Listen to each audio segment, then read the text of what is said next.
আলেমদেরকে অনেকে এখন দালাল বলে গালি দিচ্ছে, ধর্ম ব্যবসায়ী বলছে। কথা বলেন না কেন?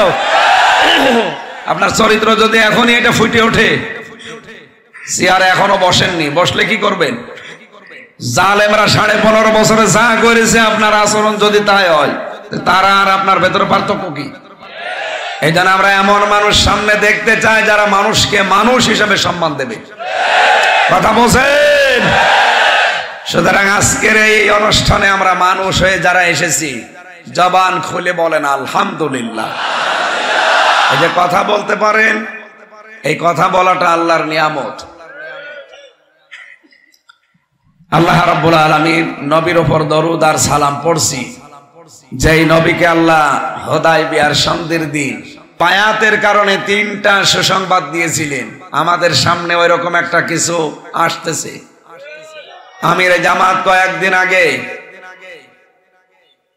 খুলনায় ঘোষণা দিয়েছে, বাংলাদেশে অনেক ফাঁসির আসামি, মার্ডার মামলার আসামি একটা একটা করে বের হয়ে চলে যাচ্ছে। অথচ এখনো পর্যন্ত ফ্যাসিস্টদের দেওয়া বানানো মিথ্যা মামলা এটিএম আজহার সাহেব এখনো 13 বছর জেল খাটতেছে। মার্ডার মামলার আসামি, ফাঁসির আসামি তো বাবর মিয়াও ছিল, তাকে ছেড়ে দেওয়া হয়েছে। কথা বলেন না কেন? গত পরশুদিন একজন বের হয়েছে মার্ডার মামলার আসামি, সেও ফাঁসির আসামি ছিল। সবগুলো যদি ছেড়ে দিতে পারেন, এই বানানো মামলা এই ফ্যাসিস্ট যারা দিয়েছিল, এদের এই মামলা একটাও সত্য না, যেটার প্রমাণ আমি নিজে, আমার ওপরেও তো দিয়েছিল।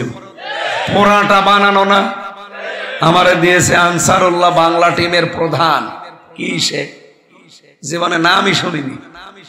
ওর ভেতরে যে দেখলাম একজন আছে আল্লাহ দলের প্রধান। বললাম আপনি কয় বছর আছেন?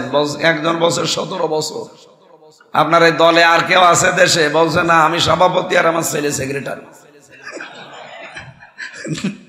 কি দল নাম দিয়েছে দেখেছেন? আল্লাহ দল। কোন লোক নেই দেশে, শুধু ও সভাপতি, ছেলে সেক্রেটারি, 2 জনেই ছেলে। আর আমারে দিয়েছিল আনসারুল্লাহ বাংলা টিমের প্রধান। ইও ছাতা যে কি আমি কোনোদিন নামই শুনি। তাহলে বানানো মিথ্যা মামলা দিয়ে 3টা বছর ওরা জীবন থেকে নষ্ট করে দিল। কথা বলেন না কেন? এই জালেমদের তৈরি করা সব মামলা থেকে যেহেতু ফাঁসির আসামিরাও এখন খালাস পেয়ে যাচ্ছে, আমরা চাই নিরপরাধ এই মানুষটা অন্তত জীবনের শেষ কয়েকটা দিন যেন পরিবারের সাথে কাটাতে পারে। কথা বলেন না কেন? এটা আমি এমনি খেলা করার জন্য বলি নাই।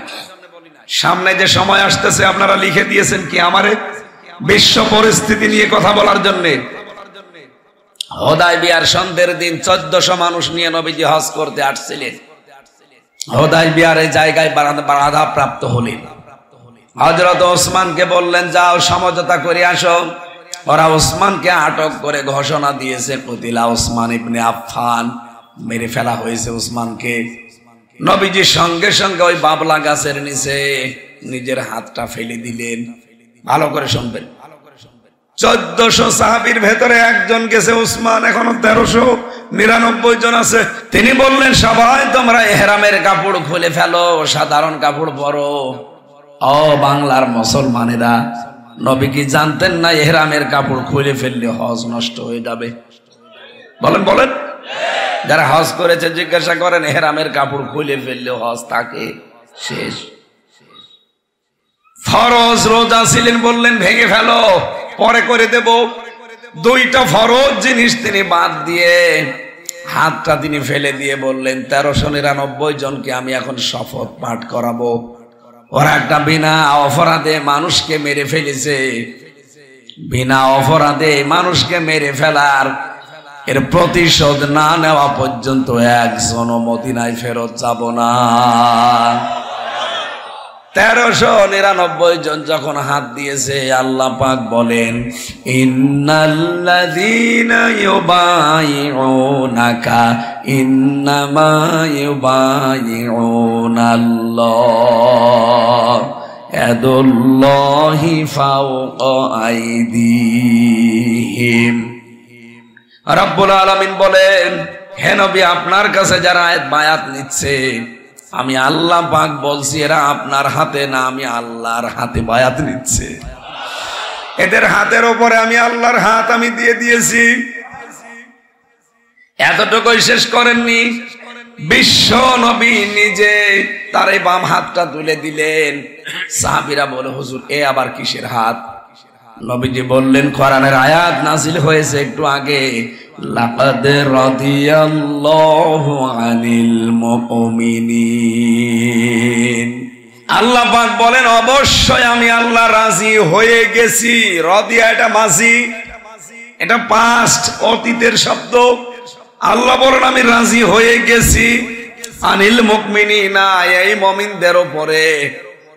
কোন মুমিন? ইউবাইউনাকা তাহতা শাজারা, যারা এই গাছের নিচে আপনার হাতের উপরে হাত দিয়ে শপথ পাঠ করছে, বায়াত নিচ্ছে। কি বায়াত নিয়েছিল? যে আল্লাহ নিজে তাদের উপরে খুশি হয়ে গেছে। আপনি যে সুবহানাল্লাহ বললেন, বুঝেছেন কি বায়াত নিয়েছিলেন তারা? যে আল্লাহ খুশি হয়ে আয়াত নাযিল করছে। একটাই মাত্র কারণ, একটা নিরপরাধ মানুষকে ওরা মেরে ফেলার কথা জানিয়েছে, যদিও মেরে ফেলেনি। আল্লাহর নবী এই নিরপরাধ মানুষের পক্ষে দাঁড়িয়ে 1399 জনকে জীবন দেওয়ার জন্য শপথ বাক্য পাঠ করাচ্ছে। আল্লাহ এত বেশি খুশি হয়ে গেলেন, রব্বুল আলামিন বলেন, ফাআলিমা মা ফি কুলুবিহিম, ওরা যা বলছে হাত দিয়ে আমি আল্লাহ কিন্তু ওদের মনের খবর জানি, ওরা মন থেকে বলছে। ফানজালাস সাকিনাতা আলাইহিম, আমি আল্লাহ নিজে তাদের উপরে আমার সাকিনা নাযিল করলাম, প্রশান্তি। 3 নম্বরে ওয়াসাবাহুম ফাতাহান করিবা, তাদেরকে একটা আসন্ন বিজয়ের সুসংবাদ তাদেরকে শোনালাম। ভোলাবাসী খুব খেয়াল করে শুনবেন, এখানে সঙ্গে সঙ্গে ওরা যেই শুনেছে নবীজি শপথ বাক্য পাঠ করাচ্ছে, ওরা ভয়ে ওসমানকে ছেড়ে দিয়েছে। চিন্তা করেন, এখানে একজন নিরপরাধ মানুষের জন্য যদি এত মানুষ জীবন দেওয়ার সিদ্ধান্ত নিতে পারে, তাও নবীর হাতে।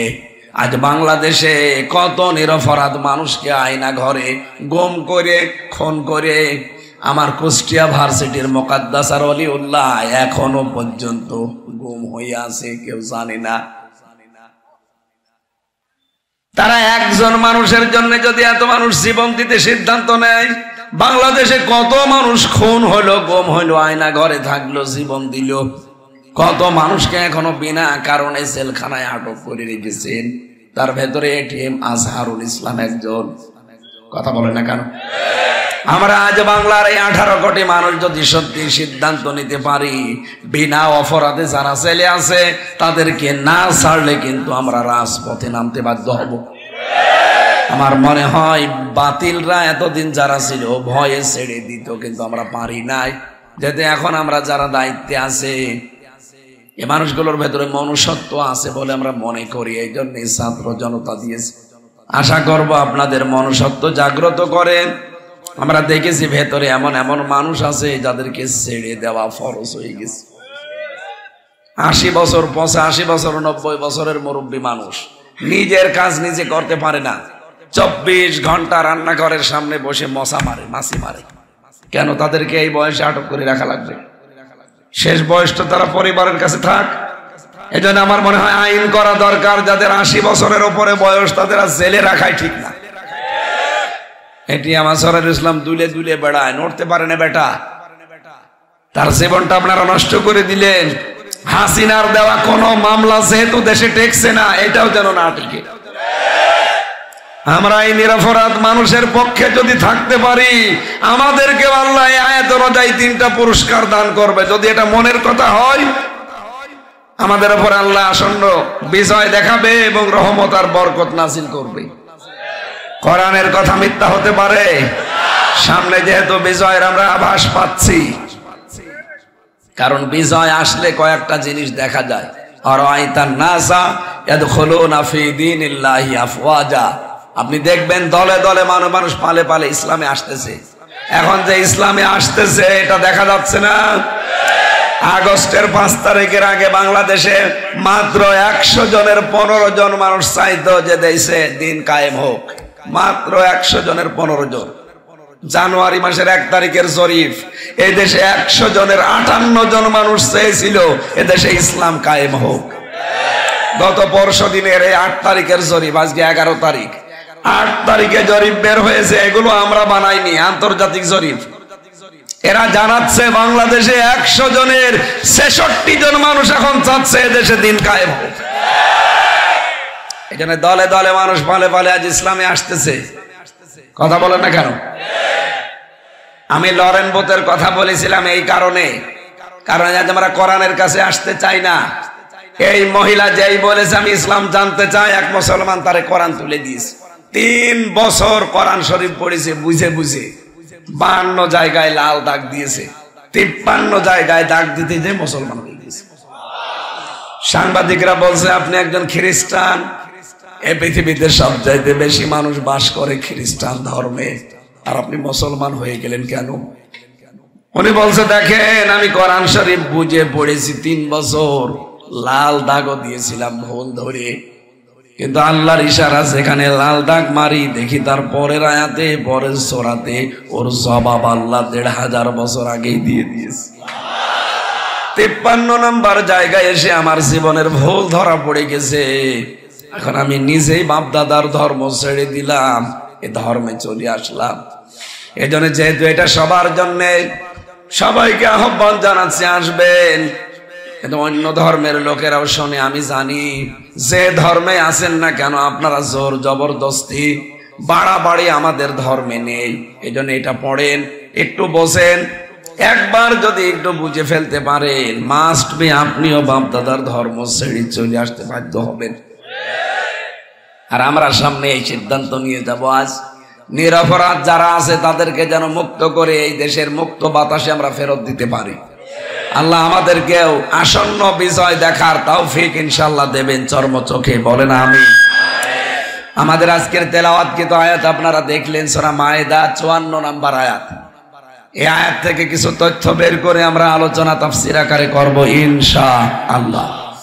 কণ্ঠটা যদি সাপোর্ট দেয় আপনারা একটু দোয়া করেন, আল্লাহ যেন গলাটা ছেড়ে দেয়। ওয়াইদা মারিদতু ফাহুয়া ইয়াশফিন, আমি যখন অসুস্থ হই শেফা দেয় কে? সুতরাং উনি দিতে পারবে। মরা গাছে যদি আল্লাহ ফুল ফোটাতে পারে, কি পারে না?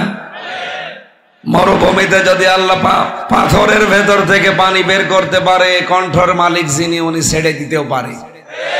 বিজ্ঞান জানিয়েছে এক একটা কথা তৈরি হতে এই কণ্ঠের ভেতরে 27টা ধাক্কা লাগার পর একটা কথা তৈরি হয়। অন্তত আমার এই ধাক্কাগুলো হয়তো সমস্যা হচ্ছে, আল্লাহ যেন নিজ দায়িত্বে ছেড়ে দেন। অন্তত যারা এসেছে আয়াত অনুযায়ী তাফসীর যতটুকু আমি বুঝেছি করার তৌফিক কামনা করছি, আমিন।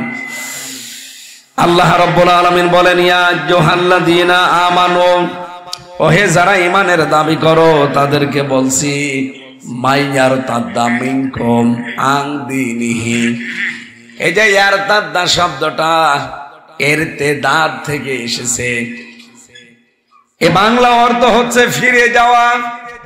যারা হক ছেড়ে দিয়ে বাতিলের দিকে ফিরে যায়, যারা আল্লাহর দিন ছেড়ে দিয়ে মানুষের তৈরি করা নিয়ম নীতির দিকে দৌড়ায়, যারা আল্লাহর দিন বাদ দিয়ে বদ্দিনের দিকে হেঁটে যায়, ফাসাউফা ইয়াতিল্লাহু বিকওমিন ইউহিব্বুনাহুম ওয়া ইউহিব্বুনাহু। আল্লাহ পাক বলেন অতি শীঘ্রই আমি আল্লাহ এমন একটা জাতিকে তাদের উপরে নিয়ে আসবো যারা আল্লাহকে ভালোবাসে, আল্লাহও তাদেরকে ভালোবাসেন। এই আয়াতটা আমার মনে হচ্ছে বাংলাদেশে অনেকের জীবনের সাথে 100 ভাগ মিলে যাচ্ছে। ভোলাবাসী ইব্রাহিম আলাইহিস সালাম আল্লাহকে তিনি খোঁজ করেছিলেন, খুঁজতে খুঁজতে খুঁজতে খুঁজতে পেয়েছিলেন। কখনো তারকা, কখনো চন্দ্র, কখনো সূর্য, এগুলো দেখে দেখে মনে করছিলেন এগুলো আমার রব হবে। পরবর্তীতে তিনি সিদ্ধান্ত নিয়েছিলেন তার বিবেকের উপরে যে না, এগুলো যখন ডুবে যায়, এগুলো যে অস্তমিত হয়ে যায়, একটাও আমার রব হতে পারে না। তখন তিনি সিদ্ধান্ত নিয়ে বলেছিলেন, ইন্নী ওয়াজ্জাহাতু ওয়াজহিয়া লিল্লাযী ফাতারাস সামাওয়াতি ওয়াল আরদা হানিফা ওয়া মা আনা মিনাল মুশরিকিন। রব্বুল আলামিন বলেন, ইব্রাহিম নবী অনেকগুলো জিনিসকে খুঁজতে খুঁজতে সব বাদ দিয়ে শেষে আমার দিকে রুজু হয়েছিল। এমন রুজু হয়েছিল হানিফা, একনিষ্ঠভাবে। অমানা মিনাল মুশরিকিন, সে বলেছে আমি মুশরিক না, কোনদিন আমি আর শিরিক করি না। এখান থেকে শিক্ষা কি? ভালোবাসি ইব্রাহিম আমাদের জাতির পিতা, তিনি আল্লাহকে খোঁজ করে নিয়েছিলেন।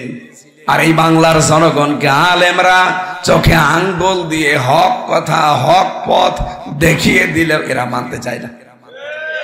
এই কথা বলেন না কেন? আজ আপনি ইসলাম থেকে দূরে চলে যাচ্ছেন, দিনে হক থেকে দিনে বাতিলের দিকে চলে যাচ্ছেন। আপনি কি মনে করছেন আমি আল্লাহকে দুর্বল করে ফেলবো? তার বিধান এই দেশে কায়েম আর কেউ করতে পারবে না। কেউ যদি আল্লাহর দিন থেকে মুখ ফিরিয়ে নেয়, আল্লাহ কিন্তু ফাসাউফা দিয়েছেন। এমনিতেই তো সিন দিলে অর্থ হয়ে যেত, তারপরে বা সাউফা না দিয়ে ফা লাগিয়েছেন। আল্লাহ বলেন, অতি শীঘ্রই আমি আল্লাহ ইয়াতিল্লাহ, আমি আল্লাহ নিজে নিয়ে আনবো বিকৌমিন, এমন একটা জাতিকে ইউহিব্বুহুম, তারা আমি আল্লাহকে ভালোবাসবে, ওয়ায়ুহিব্বুনাহু, আমি নিজে আল্লাহ তাদেরকে ভালোবাসবো। সুতরাং বাংলাদেশে যারা আজ ইসলাম বিজয়ী হওয়ার পথে, আজ বাংলার প্রায় 12টা ইসলামী দল সিদ্ধান্ত অলরেডি নিয়ে ফেলেছে, আমরা ইসলামের সামনে একটা বাক্স দিতে চাই। এক কথা বলেন না কেন? এটা বিজয়ের একটা আভাস। কারণ এই দেশে শুধু ইসলামপন্থী মানুষগুলো যদি এই কথা বলতে পারে যে আমরা ইসলামের একটা বাক্স দিতে চাই, আল্লাহর কসম কেউ এ দেশে বিজয় ঠেকাতে পারবে না। এজন্য মুনাফিকদের মাথা অনেকের খারাপ, বিশেষ করে চাঁপাইনবাবগঞ্জের হারুন আর হারুনের বউ, মাথা খারাপ হয়ে গেছে। বলছে দেশের ইসলামপন্থীরা না, বাইরের দেশের মুসলমান কেউ যদি নিয়ে আসে, তার বড় নাকি দেশে 100 ভাগের 10 ভাগ ভোট আমরা পাবো না, আমরা সামনে এবার দেখাবো। এক কথা বলেন না কেন? সেদিন আমিরে জামাত এসেছিল আপনাদের চরমনায়। চরমনায়ের পীর বলছে, অনেকেই মনে করে আমরা জামাতের সাথে হাত মিলিয়েছি, না, আমরা কিন্তু হাত মিলিয়েই ফেলেছি। আল্লামা মামুনুল হক জেলখানার ভেতরে 3টা বছর আমার সাথেই ছিল। উনি বারবার বলতো, হামজা, বাইরে চিন্তা করতাম কি আর ভেতরে এসে দেখছি কি। বাইরে আমরা টুপি নিয়ে মারামারি করি, আকীদা নিয়ে মারামারি করি, জুব্বা নিয়ে মারামারি করি, মোনাজাত নিয়ে মারামারি করি, আর এখানে এসে জালেমরা দেখি সব এক জায়গায় রেখে দিয়েছে। বাইরে যদি আল্লাহ আমাদেরকে বের করে, সব চাইতে বড় কাজ করব, আগে সব এক জায়গায় করব। উনি কিন্তু চেষ্টা চালাচ্ছে সারা দেশে। এই কথা বলেন না কেন? আপনারা টুপি, দাড়ি, জুব্বা, আকীদা সব এখন বাদ দেন, আগে ইসলামের একটা বাক্স দেন। মানুষ এখন মুখিয়ে আছে, ইসলামের বাক্সটা আগে দিয়ে দেখেন। 10 ভাগ না, এদেশের 100 ভাগের 100 ভাগ ভোট মুসলমানেরা পাবে। আপনি আল্লাহর দিন থেকে ফিরে যাচ্ছেন, মনে হচ্ছেন যে না, আমি দুর্বল করে ফেলবো আল্লাহকে। আল্লাহ বলেন, কখনোই না, আমি আল্লাহকে দুর্বল করা সম্ভব না। রব্বুল আলামিন এরপরে জানিয়েছেন, আদিল্লাতিন আলাল মুমিনিনা আইজ্জাতিন আলাল কাফিরিন। যে মানুষগুলো পৃথিবীতে মুমিনের গুণাবলী অর্জন করে, এদের ভেতরে অন্যতম গুণ হচ্ছে তারা আমার মুমিন বান্দাদের প্রতি মেহেরবান, আর কাফেরদের প্রতি তারা কঠিন। আয়াতের তাফসীর করতে গিয়ে তাফসীরে হাক্কানিতে মুফাসসির সূরা ফাতহার 29 নম্বর আয়াতটা তিনি নিয়ে এসেছেন, মুহাম্মাদুর রাসূলুল্লাহ ওয়াল্লাযীনা মাআহু আশিদ্দাউ আলাল কুফফারি রুহামাউ বাইনাহুম ইলা আখিরি আয়াত। আল্লাহ রাব্বুল আলামিন বলেন, মুহাম্মদ সাল্লাল্লাহু আলাইহি সাল্লাম আল্লাহর রাসূল, তার সাথে যারা থাকবে তাদের ভেতরে 5টা কোয়ালিটি তৈরি হবে। 1 নম্বরে আশিদ্দাউ আলাল কুফার, তারা কাফেরদের প্রতি হবে কঠোর। কাফেরদের যত অনুষ্ঠান আছে সব অনুষ্ঠানের প্রতি মুসলমান যারা দাবি করবে তারা কঠোর হবে। আর 2 দিন পরে একটা অনুষ্ঠান আসতেছে, 14ই ফেব্রুয়ারি বিশ্ব বেহায়া দিবস। এটা কি মুসলমানদের? শফিক রেহমান নামে এই শয়তান ইংল্যান্ড থেকে এটা আমদানি করেছে। এই কথা বলেন এখানে। সাংবাদিকেরা প্রশ্ন করছে, স্যার আপনার নাম তো শফিক রহমান ছিল, আপনি রেহমান লেখেন কেন? ও বলছে রহমানের ভেতরে মৌলবাদের গন্ধ পাওয়া যায়, এই জন্য আমি নাম পরিবর্তন করে কেটে দিয়ে লিখেছি রেহমান। যেই শয়তান আল্লাহর নামকে পাল্টিয়ে ফেলতে পারে তার নিয়ে আসা আমদানি করা বিশ্ব বেহায়া দিবস বাংলাদেশে কোন নবীর উম্মত পালন করতে পারে না। সুতরাং কাফেরদের এই অনুষ্ঠানের উপরে কঠোর হওয়া লাগবে। আগামী আর 2 দিন পরে অনুষ্ঠান কেউ পালন করবেন? বলেন। রোহামাউ বাইনাহুম, নিজেদের ভেতরে রহম দিল হওয়া লাগবে। আজ ওই 14 দল বাদ দিয়ে আমরা যারা আছি সবাই মাজলুম। এক কথা বলো না কেন?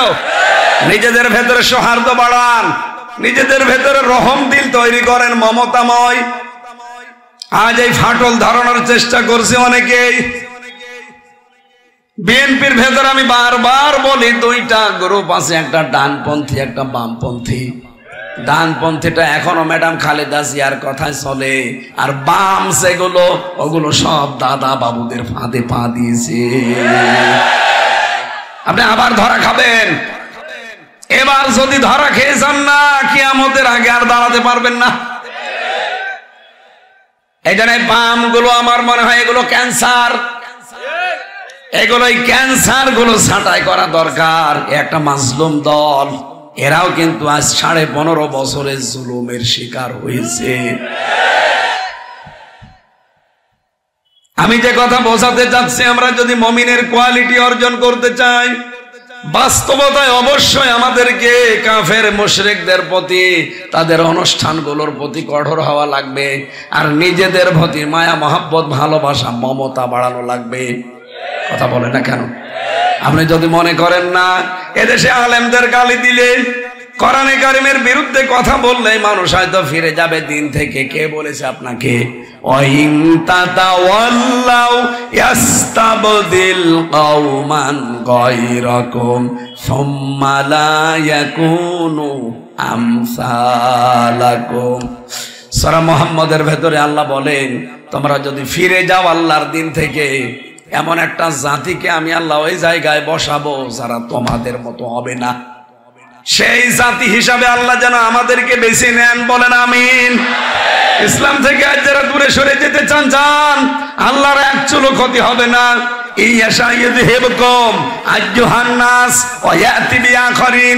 যদি তোমরা ফিরে যাও, এই মানুষের ভেতর থেকে একটা দলকে আমি আল্লাহ বের করে নিয়ে আনবো। সে ক্ষমতা এখন আল্লাহর নেই। ওয়ালা তাদুররুহু শাইআ, তাদের কোনো ক্ষতি তোমরা করতে পারবা না।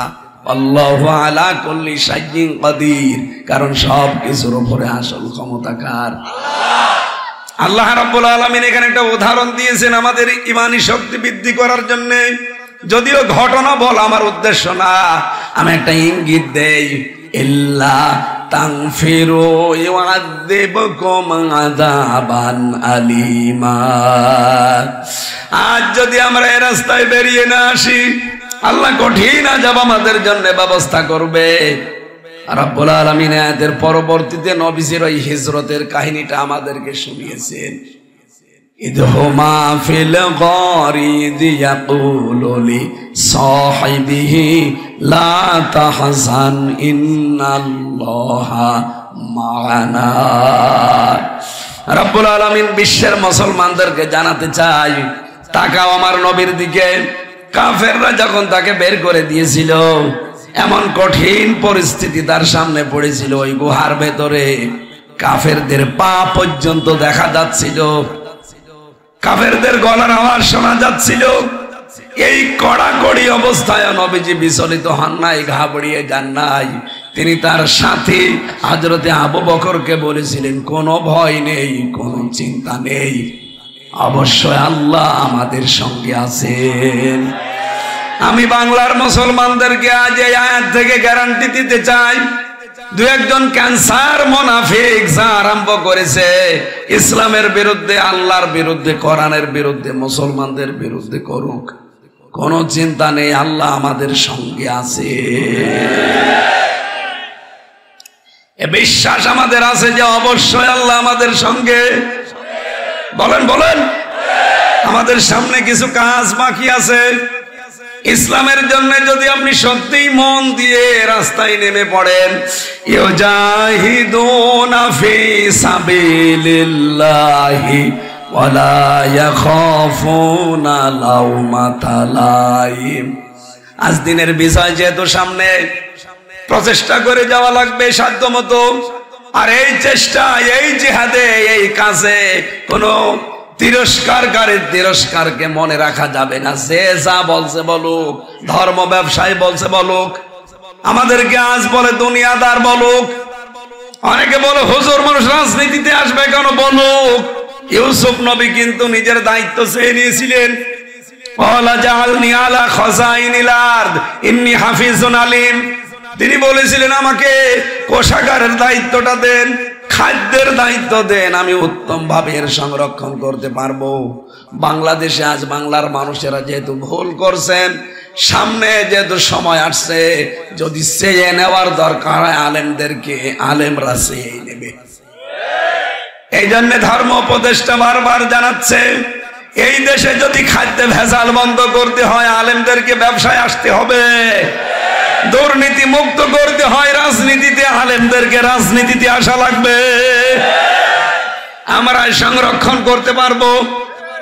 অর্থনীতি যদি সত্যি আপনি সংরক্ষণ করতে চান, এদেশে আল্লাহওয়ালা মানুষ ছাড়া সম্ভব না।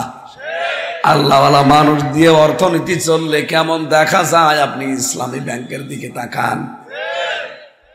জালেমরা যদিও ৭৫,০০০ কোটি টাকা ব্যাংকটা থেকে মারিং কাটিং করেছে, তারপরও দাঁড়িয়ে আছে। আর আমরা আশা করছি এই ব্যাংকটা আবার দাঁড়িয়ে যাবে। এখানে আল্লাহর এমন এমন নিয়ম নীতি এরা মানে, যদিও ১০০ ভাগ মানা সম্ভব না, তারপরও তারা মানতেছে। আমরা চাই ইসলাম যদি এদেশের সামনে চলে আসে, এই সোনালী, রূপালী, চৈতালি, অগ্রণী যত ব্যাংক আছে, সব ব্যাংকগুলো ইসলামের এই নিয়মে চলবে ইনশাআল্লাহ। তখন সুদ যে মারাত্মক, মায়ের সাথে জেনা করার অপরাধ, এই গোনা থেকে আমরা বাঁচতে পারবো। এখানে এমন এমন মানুষ আছে দোকানদারি করে, চাষবাস করে খায়, টাকা ছেড়ে রাখে, টাকা আসে। ১,০০০ টাকা দিলে মাসে মাসে ২০০ টাকা বেশি দেয়। এটার কি বলে? এটা যারা করছেন, মায়ের সাথে আপনি জেনা করছেন। ও ভোলাবাসী বলেন তো, মায়ের সাথে জেনা করে এসে কেউ নামাজে দাঁড়ালে নামাজ হয়? আর জোরে বলেন হয়? কিসের নামাজ পড়েন আপনি? এখানে যারা টাকা ছেড়ে রেখেছেন, এই মুহূর্তে আসল টাকা বাদ দিয়ে বাকি টাকা মাফ করে দেওয়া লাগবে। কারা কারা এই কাজ করবেন হাত তোলেন তো। তার মানে এই এলাকায় সুদ চলছে, বাবা শাহজালাল সব হালাল না, এটা ছেড়ে দেওয়া লাগবে ভাই। আল্লাহ রাব্বুল আলামিন বলেন, তারাহুম রুকআন সুজদা ইয়াবতাগুনা ফাদলাম মিনাল্লাহি ওয়া রিদওয়ানা। এই রুকু শব্দের ব্যাখ্যা আজ আমি ওই যে মাগরিবের পরে যেখানে ওখানে করার কথা ছিল, পারি নাই। নবীর উম্মত যারা দাবি করবে, আল্লাহর নবীর উম্মতের ভেতরে যে 5টা কোয়ালিটি, তার 3 নাম্বার এইটা, হে নবী আপনি তাদেরকে রুকু অবস্থায় দেখতে পাবেন। রুকু কি খালি মাথা ঝোঁকানোই রুকু না, আল্লাহর বিধান যেখানে যেটা আসবে ওইটা জানার পরে, বোঝার পরে কোনো প্রশ্ন করা যাবে না, মাথা ঝোঁকানো লাগবে। আল্লাহর বিধান এই দেশে আছে কয়টা? এই কোরআনে আল্লাহ 500 বিধান দিয়েছেন, একটা বিধান এই দেশে আমরা এখনো চালাতে পারি না। কথা বলেন না কেন? কত বিধান আছে, একটাও চলছে না। মেয়েরা যেহেতু এসেছেন, আপনাদের জন্য 2 মিনিট বলছি। আপনার জন্য আল্লাহর রুকু হচ্ছে ফরজ, পর্দা। এটা আপনার জন্য রুকু। এই কথা বলেন এখানে, এ রুকু আজ মেয়েদের আছে। মেয়েদের যে ফরজ পর্দা, হ্যাঁ আপনি রুকসত আপনাকে দেওয়া আছে, যদি আসিমাত মেনে চলেন আলহামদুলিল্লাহ। যদি ছাড় নিতে চান রুকসাত আপনার জন্য আছে। তো মুখমণ্ডল, হাতের কবজি আর পায়ের পাতা বাদ দিয়ে পুরা শরীর ঢেকে রাখা লাগবে। কিন্তু এমন এমন পোশাক পরে আপনারা রাস্তাঘাটে আসেন, শয়তান পর্যন্ত লজ্জা পায়। আগে শুনতাম 4 পিস পরতো মানুষ, এরপরে 3 পিস এসেছিল, এরপরে 2 পিস, এখন চলছে 1 পিস। বিশ্ববিদ্যালয়ের মতো জায়গায়, ইসলামী বিশ্ববিদ্যালয়, মেয়েরা 2 পিস পরে আছে, একটা উপরে একটা মাথায়।